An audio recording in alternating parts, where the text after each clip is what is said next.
welcome to Horror Movies and Beyond. I'm your host, Ivotres Littles. Today, I'm here with Renee Huff, owner and executive director of Haunted House FearFest, a film and video game festival that focuses on promoting women and underrepresented groups in the horror genre. Welcome, Renee. Thank you. Welcome. I'm so happy to be here. And I love your Tales from the Crypt shirt. I see that pointing out. So one of my favorite. Oh, thank you. Kind of hidden. Wait, this is, this is Creep Show. Oh, that's Creep Show. Show. I was like, wait. Yeah. Because I was going to say, did you see the new episode? Like, there's no new episode. Oh, it's Creep Show. Okay. Then yeah, it's very hidden. It looks like they're both undead. Close. Oh. So today, usually I talk about, movie reviews. Today, we're going to talk about a film festival, which is the first. Yeah. Like, what was the motivation for you to create such a really awesome festival? Thank you. So it's actually, it was originally created in Europe. And so it was originally based in Europe, and through the power of LinkedIn. So I loved horror ever since I was a little girl. And I've been in the industry, like I worked at top media companies on like the marketing distribution side and television. And I didn't go to film school, but I love meeting filmmakers and just the creative aspect of it. I kid you not, I always believe in like putting things out in the universe. And I saw this post through a mutual connection. The previous owner, he wanted to sell his festival. It's been around at that time for 4 or 5 years. And so I was like, I'll buy it. I negotiated a price. He's based in Europe, so he's based in Germany.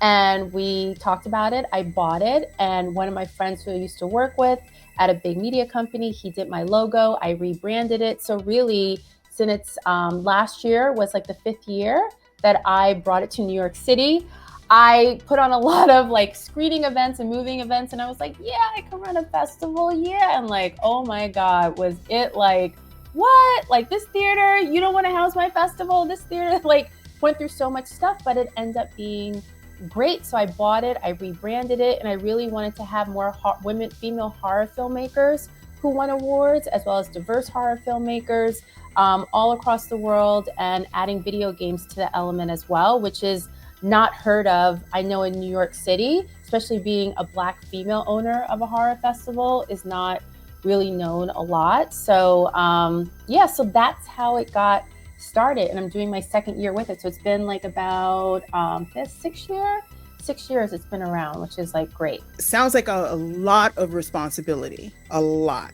I have a lot of responsibility, but running a festival, girl, 2 snaps. Thank you. I'm lucky. I have a great team. I do have like a festival manager and like festival judge and volunteers. They're just volunteering their time, but they believe in the festival and my vision and what I'm doing, which is amazing. So I'm very happy. But you know what it's like when you love what you do, like you find the energy to do it. And I'm very, very organized and type A in that sense. So it's like, it's okay for me on certain days. It's not, but you know how it is when you're super tired, so. Yes. It was a quote that you said that I really did like. It said, the world can be a fearful place, but your imagination is an escape to creepy, cool storytelling. Yeah. And that also reminded me that you do a podcast as well. Mm-hmm. Yeah. Now, you do it with someone else, right? Yes, I do. Yeah. Yeah. So she's my festival judge this year. She was my volunteers. And so I started the Looks Creepy Cool podcast where I interviewed filmmakers, and she would interview wardrobe designers, everyone in production. And so we would split it. But yeah, I wanted to do a podcast, but a podcast eventually is going to turn into like storytelling aspect. I want to really, because I came from publishing. I used to work at Simon & Schuster. So I marketed horror books, paranormal romance books, and like sci-fi dark fantasy books, like steampunk as well. And so a lot of female horror authors don't get a lot of credit, or not at all. So I really like to do some storytelling on the podcast. Obviously that goes with licensing, permission from authors, but I really want to make it a variety type show. So that's what it's going to lead into eventually. Oh, okay. Yeah. So that's where the horror, because it said it focuses on horror, thriller, fantasy, true Hmm. crime, Yeah. eerie hauntings, and things like that. Yeah. So, I know I'm very uh, ambitious. yeah, there's nothing wrong with that because horror is just not like, oh, this scary movie and blood Right. and guts and slashers. No, there's some truth behind it. There's a story behind it. Yeah. Not only because people think of like the universal monsters, like it started with them. Not exactly. I mean, there has been horror stories, folklore, Yeah. campfires back in the day, passed down from grandmas to grandpas. No, like Sarah, cave writings. I mean, Yeah. you'd be surprised where these stories come from, and then they just pass down from generation to generation, and Yeah. then now we get to see them in the theater. Yeah. But some of these stories are ancient. They Yeah. just, I mean, they may have changed, over the years a Mhm. little bit or maybe a lot, but they Right. started somewhere. And Yeah. so having a podcast like that covers so many things is scary, especially true crime. I That know. stuff is real. Watch something scary, Yeah. like watch Forensic Files.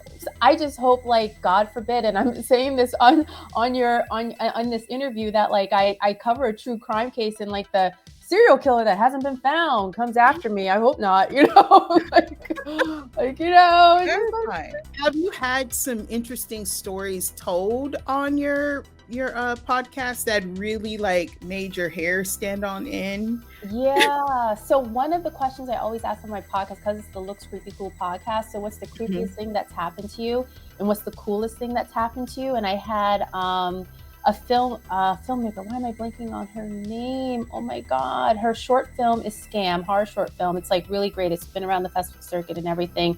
And she had a story where she was like, I think in like watching a movie with friends or something. It was actually no, it was pretty funny. Like she thought something was like crawling up on her and or some hand or something like that, but it ended up being like a bug.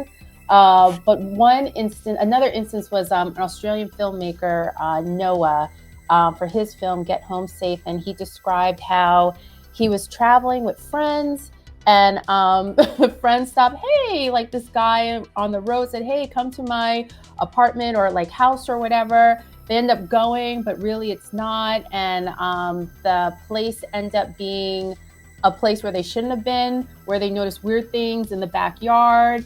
The guy was peeping through, like, so it was just very creepy. And I was just like, oh my God, thank God you guys got out of there alive. I couldn't believe it. And then one other story was an actress that like saw, not an apparition, but what are those paranormal things that like hold on to like antique stuff? A skinwalker. She experienced a skinwalker, and that was really creepy. So yeah, so I had some interesting stories with people on my show. Yeah.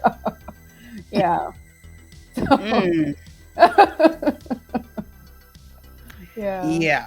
I mean, I've heard some interesting stories, but nothing like that. I mean, I've told interesting stories that Yeah. actually creep people out. But that's another topic. Your love of horror started as a young at a young age, watching Wes Craven's The Oh People in the yeah. Stairs. I Oh remember my seeing God. that film. It did not scare me as a kid, though. No, it didn't, but I never forget. I used to read horror books when I was young, like the Goosebumps books I still have and everything else. I never forget I was in like the family basement and my dad's like, Renee, come upstairs. There's people eating each other. I was like, what? What is this? It's like my very first film, like real film outside of like Bambi and things like that. And I was so glued to the TV. My dad's like, look, oh my God, he's feeding a hand down there. And I was like, oh, I love this film. And that's what got me into horror. And it was Wes Craven. And I've been hooked ever since. So I hear, is it true that Jordan Peele, he's making a remake of it? I heard that. I heard he's supposed to be producing, but who knows? I mean, Yeah. I could see him doing it, but then again, it's like, I feel I have my love-hate relationship when it comes to remakes and reboots. Me too. Yeah. It's just like, there's so many stories. There's so many literature, like actual stories, like a whole book about things that no one has talked about or are made or anything. It's like, what is the problem? Like, I'm tired of it. But if you want to remake in your own way, expand on it. Yeah. Don't remake it. Yeah. You know, I find that it's lazy. Like, yeah, it's like the story's already there. You're just going to put in your words because we already got, you know, his name was Brandon Quinton Adams, who played Fool. He lived. There's nothing else to do. You know, obviously escaped, but maybe something happens where it pulls him back to the house. I don't know. Yeah. And even the guy who played Roach, his name is Sean Whalen. He's still alive. I mean, you know what scared me about that was the mommy and daddy. You mean the brother and sister? Yeah, but they called each other mommy and daddy. No, that's nasty. That is nasty. And they kidnapped that girl. Oh my God! Put her in that hot tub. I love hot water, but how hot was that? I know that was like acid in a tub. Oh my God! Oh my God! And Roach in the walls. It wasn't scary. I guess there was. I think it was touching on things before its time. Yeah. Like way before, because I think if you watched it now, it's like, ew. We know what that is, but horror was so like all over the place at the time, and I think I watching it as an adult, you were like, wait, call CPS, Chris Hansen, like, wait. This is weird. This is weird. But, so I was curious about your team.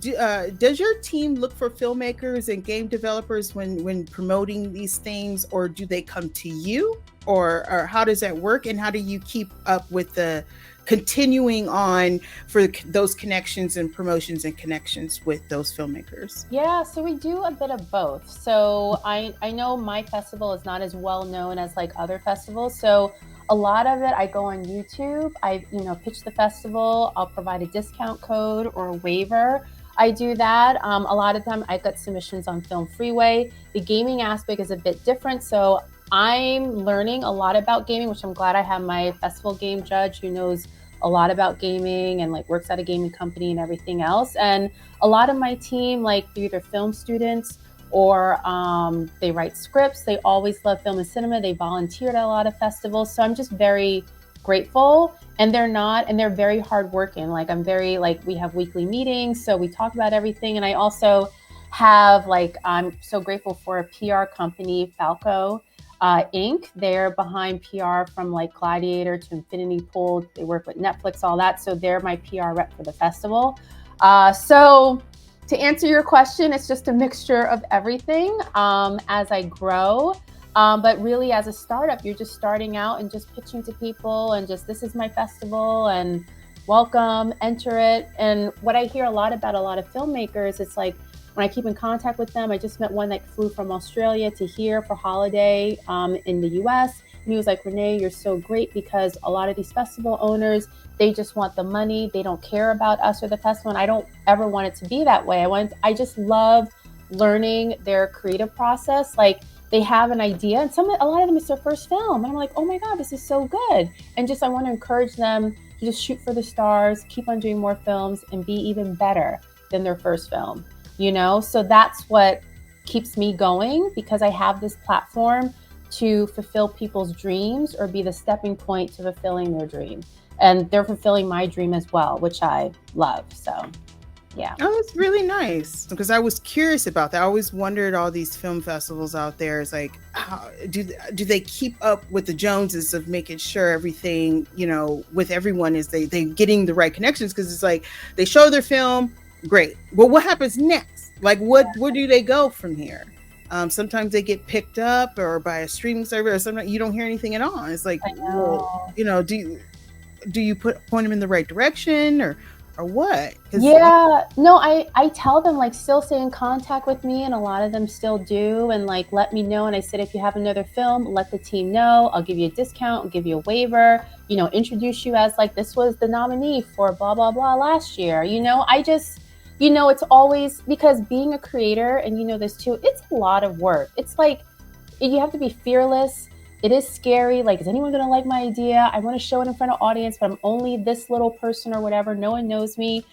I don't like that, because I came from, I'm like the underdog, no one knows me or anything else. And I never ever want to lose sight of that. No matter how big this festival gets, I still want to be the same Renee you met the first year. And I still be in contact with them. But don't get me wrong, if I don't think your film is that great, I'm not going to say, oh, it sucks. I'm going to say, okay, let's do better. But I still want to be in contact with them because I do have, a brand and have to make sure. But some great films, some talented filmmakers that a lot of these major studios don't even look to, and they should.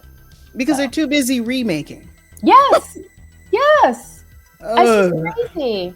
Yeah, I've interviewed some some independent filmmakers, and they show me their little short, and my hair nearly blows off my head because I'm like, this was amazing, great character development, great shots, great story.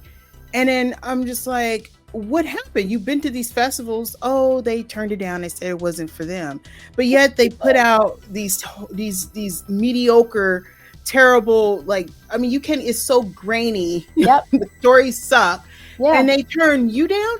That actually happened with the coffee table. A friend kind of said, hey, you need to look at it. And I was like, okay. And I was like, oh my gosh. And then I interviewed him. I said, hey, what happened? He was like, oh, they turned me down.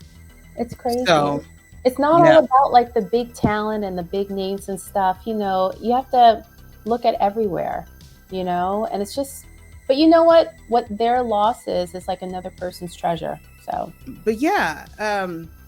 So that gets me to this. Now, on your site, you have judges, festival judges. Mm-hmm. Do they change, or is it kind of like a permanent thing? Do they change over? I feel like it'd be a great thing if they did change. I don't know how it works for you, but it'd be a great thing if they changed here and there, just to give it like a different perspective when you bring more films in. Yeah, so it does change. So I don't have the judges that I had last year. It is because I'm still new. It's still hard getting judges and people to judge. So like this year, it's Louise. I do have Jung Yoon Kim. Like he works at Blumhouse, but he's like an indie filmmaker himself. So I definitely have him on board for this year. And it's me. I also have like my festival manager too. So we're small and mighty. But it is like when you're starting out, it's hard to get like really like good judges and get the word out and stuff. And plus, we're a small and mighty team. So I don't have time to be like pitching and here and there. I have to like raise funds. I have to like do this and do that. So I was just like, okay, if this is it, this is it. But eventually I do want to switch it up like every year to get different perspectives as well. And I also want more female judges too. I'm trying to like, get the word out more, like any like female horror judges that want to be, who's a filmmaker, screenwriter, whatever, that want to judge.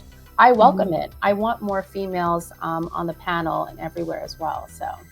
Oh, okay. Yeah. So this festival is not just, from October, like that small gap, but it's you're running this 24/7 all year long, trying to get things going for it. Yeah. Tell us a little bit about that, because some people don't know that. Oh, so yeah, running a festival, it's year round. So when the festival ended early October, I was thinking about this year, 2024, in early November. And so I did like something. Yeah. So I did like, oh, let me try to do like a Valentine's Day thing, like date, mate, dine, and fear. But like, leading up on Film Freeway, it's like you have to have a certain amount of weeks leading up to February. So when I started, I had like a handful of submissions, like one good film that won, but I didn't get like a lot like I did in October. But everyone's thinking about Thanksgiving, Christmas. They're not thinking about, horror and stuff like that. But eventually when I get bigger, but as a festival owner, you're thinking about it ever since November. I've been planning this. Like October for me is like now.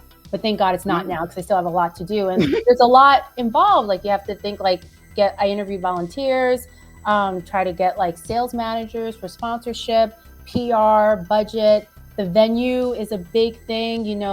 Thank God it's at the Triad Theater this year on the Upper West Side. But having venues, I would think, oh, people aren't going to the movie theaters now. Yes, I'll get a great deal. No, these movie theaters are charging one charged me like $30,000 for like, just for 1 or 2 days, because they have the studios. that are like giving their film. So if they don't have that, they need to make up the cost. So my indie festival, okay, ticket sales to rent it out. This is what, even though a lot of people aren't going to the movies, still they're getting that, I guess, from the studios or whatever. So they were charging me like maybe like 30 grand, 25 grand. And I'm like, oh my God, I don't have that money. So, there's a lot involved, that a lot of people don't know. You really have to love what you do, because if you don't, then screw it. Like that's why I hear about those such horror stories, like for filmmakers, like, oh yeah, I never heard from them. Oh, they're scams. They just take my money and that's it. That is awful. Those festivals should not even be around, because you're robbing someone's dream, and you never want to do that. So yeah, every dollar counts, man. Yeah, every dollar, especially now. I know. Oh, I know. Goodness. And I wear so many hats. I can't even count how many some days. And I just want to break. So like being a festival owner, that's the process. There's a lot more involved in terms of contract negotiation. I was lucky with I was in marketing and distribution at media companies. So I looked at contracts and stuff and, worked with attorneys. So I very detailed and everything. You have to be super organized. If you're not organized, forget it. And you have to have a lot of patience, and you have to be a mentor to people.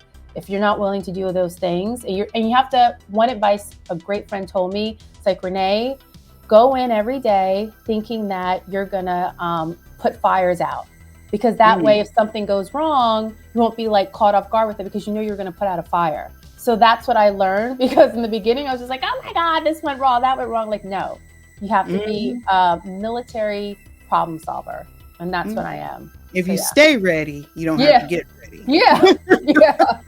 I noticed you have Haunt TV as one of your sponsors, which is so cool. That was last year, right? Yeah. Are they going to continue on this year, or if not, who else can we talk about? Yeah. So I'm grateful to them, because I've been a fan. Anyone who doesn't know about Haunt TV, they're like a free paranormal network 24/7. If you love ghost stories, hauntings, and I discovered them through Sling TV, like through my smart TV. And I love reenactments of like haunted stories, maybe because I feel a connection with the audience because of my experiences. And I took a shot at the dark. I reached out to them and I was like, hey, would you be my sponsor?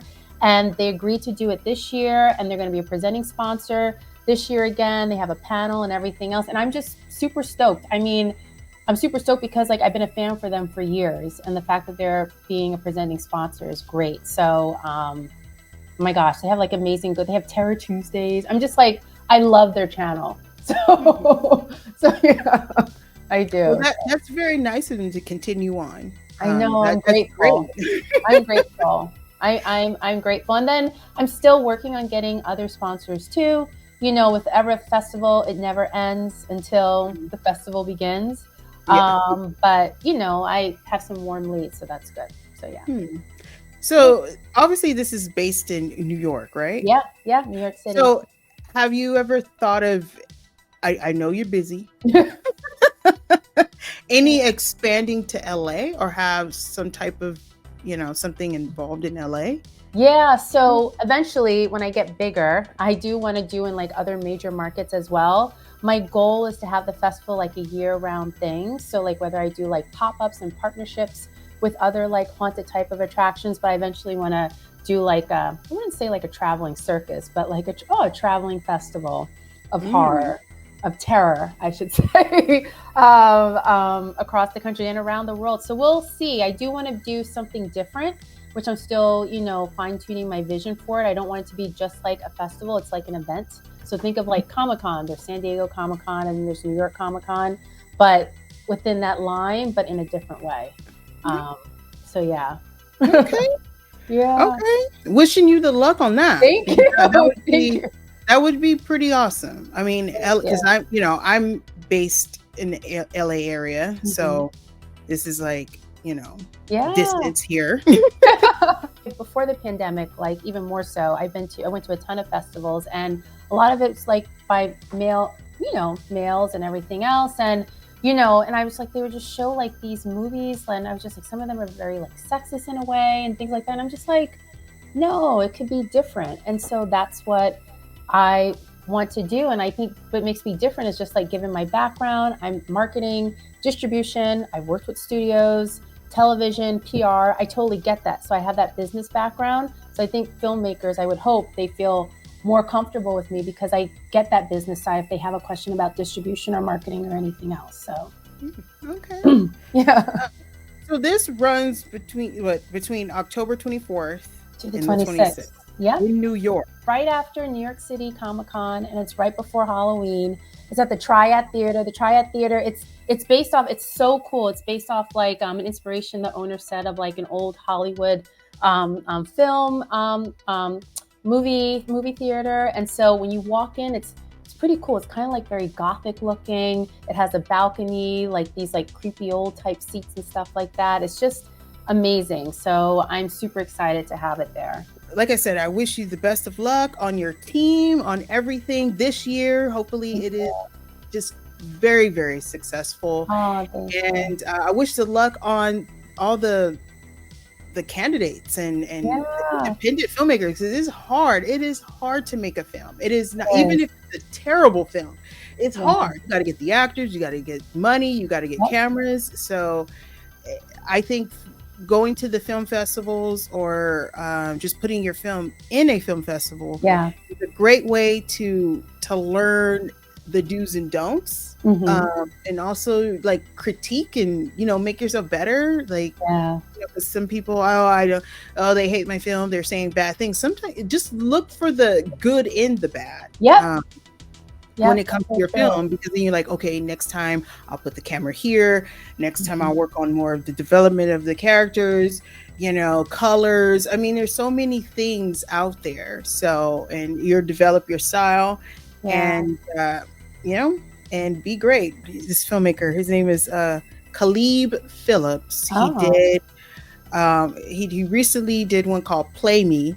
But the one that went viral that I found out on TikTok was The Other Side of the Box. And I contacted him straight. I just went straight for his Instagram. Like, hey, I love your film. Let's talk. He was like, cool. And I was like, great. And then learning so much what he went through, and he didn't really have money. He didn't really have this, but he just had an idea that kind of spiraled into that idea. But the film is based on a fear he had. So, and like a professor told me in college, write what you know. Don't try to pull things out of the air. Right.